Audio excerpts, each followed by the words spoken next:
مولا نصیر الدین بہت ہی ہنس مکھ اور ذہین انسان تھے۔ مولا بچپن سے ہی شرارتی تھے، مگر ان کی شرارتیں بڑی سلجھی ہوئی تھیں۔ مولا کی جب شادی ہو رہی تھی، انہیں بڑے اہتمام سے دلہا بنا کر جب گھوڑے پر بٹھایا تو وہ فرار ہو گئے۔ سب باراتی پریشان ہو گئے۔ کوئی 2 گھنٹے بعد مولا واپس تشریف لائے۔ باراتیوں نے پوچھا کہ کیوں فرار ہو گئے تھے؟ اس پر مولا نے معصومیت سے کہا، یہ دلہا کے لیے آخری موقع ہوتا ہے، مگر اس خیال سے آ گیا کہ آپ کو کھانا نہیں ملے گا اور آپ بھوکے رہو گے۔ سبھی باراتی مسکرانے لگے۔ ایک بار مولا اپنے سسرال گئے۔ ان کی ساس محترمہ خود کو بہت چالاک سمجھتی تھیں۔ انہوں نے مولا سے کہا، بیٹا آپ کدو شریف کھاؤ گے یا بھنڈی مبارک پکا لوں یا پالک پاک پکا لوں؟ اس پر مولا نے مسکین سی صورت بنا کر کہا، میں گنہگار بندہ ہوں اور میرا وضو بھی نہیں جو ان مقدس سبزیوں کے نام بھی لوں۔ آپ کوئی بدماش، نافرمان اور آوارہ مرغا پکا لیں۔ اس پر ان کی ساس اپنا سا منہ بنا کر رہ گئی۔ مجبوراً انہیں مرغا پکانا پڑا۔ مولا ایک بار اپنی زوجہ محترمہ کے ساتھ سفر پر تھے۔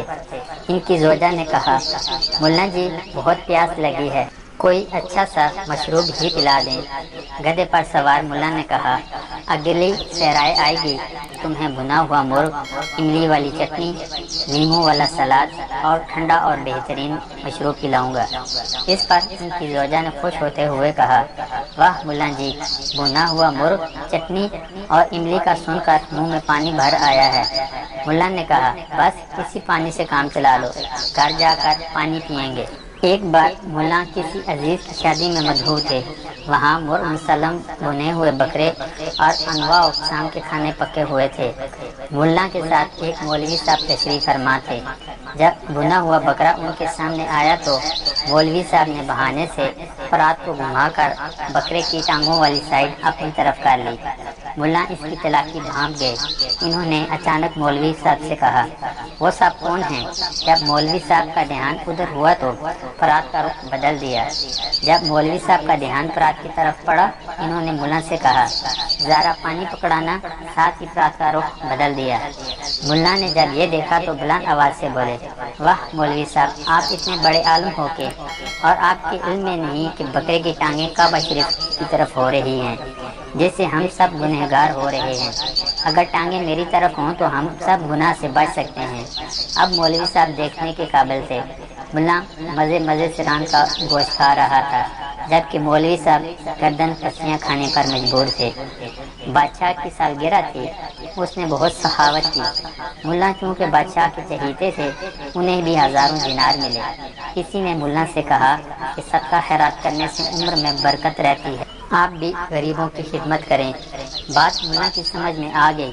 انہوں نے ایک کنواں خرید کر وقف کرنے کا ارادہ کر لیا۔ کنواں ایک یہودی کی ملکیت تھا۔ پہلے تو یہودی نے کنواں بیچ دیا، پھر مزید پیسوں کے لیے بے ایمان ہو گیا۔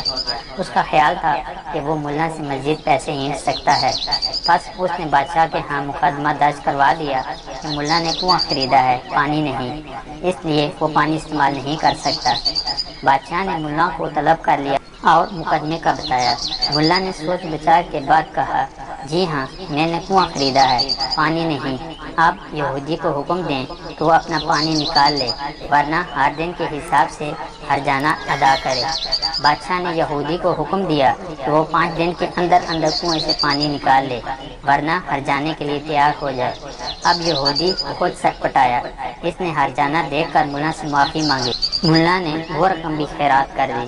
غریب لوگوں نے جھولیاں اٹھا کر مولا کو دعائیں دیں۔